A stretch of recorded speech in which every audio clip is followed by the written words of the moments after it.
Let me set the scene. 85 years ago, after the Spanish colonization, the Philippines was sort of stuck in limbo. Why? Well, do you remember the time when the Americans promised us independence but they weren't ready to let go just yet? Confusing, right? Well, that was when the Commonwealth of the Philippines is established. In this presentation, we are going to discuss the education policies implemented in this era. The Commonwealth was the culmination of efforts to secure a definitive timetable for the withdrawal of American sovereignty over the Philippines. On November 15, 1935, the Filipino people took a penultimate step to independence with the inauguration of the Commonwealth of the Philippines. Only 2 months prior, on September 16, a million Filipinos had trooped to the polls to elect their 2 highest officials, the President and the Vice President. This was the first time in the history of the nation that a Filipino would finally sit as chief executive and hold office in the Malacanang Palace. Senate President Manuel L. Quezon and his running mate Senate President pro tempore Sergio Osmeña was elected as President and Vice President, while voters elected representatives for the new unicameral National Assembly for local positions.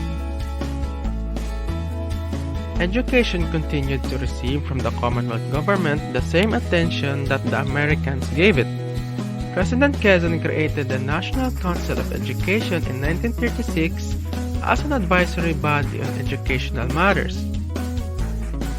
The council made important recommendations to further improve the educational system in the Philippines. Most of these recommendations were accepted and carried out by the government. Under the Commonwealth, vocational and adult educations were given emphasis. It was also during the Commonwealth regime that an organized effort to develop a common national language was started in compliance with the mandate of the 1935 Constitution. To help counteract the American culture influence among the Filipinos, President Quezon greatly encouraged the revival of native culture as well as desirable Filipino values. And to help strengthen the moral fibers of the Filipinos and to foster love of country, especially among the youth, President Quezon issued his famous Code of Ethics, which was required to be taught in all schools. Philippine educational system during Commonwealth period, all schools should develop moral character, civic consciousness, personal discipline, and vocational efficiency. The methods used were memorization, recitation, and socialized recitation.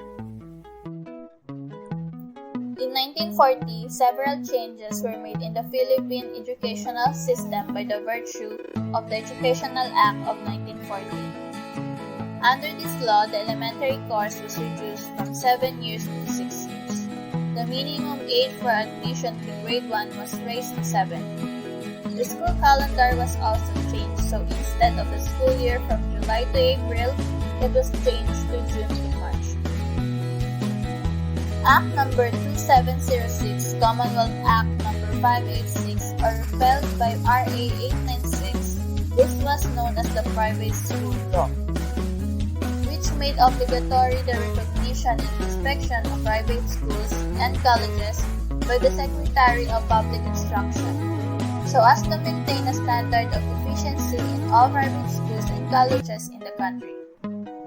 This law was amended by Commonwealth Act No. 180, passed on November 13, 1936, which provided that the Secretary of Public Instruction was vested with power to supervise, inspect, and regulate said schools and colleges in order to determine the efficiency of instruction given in the same.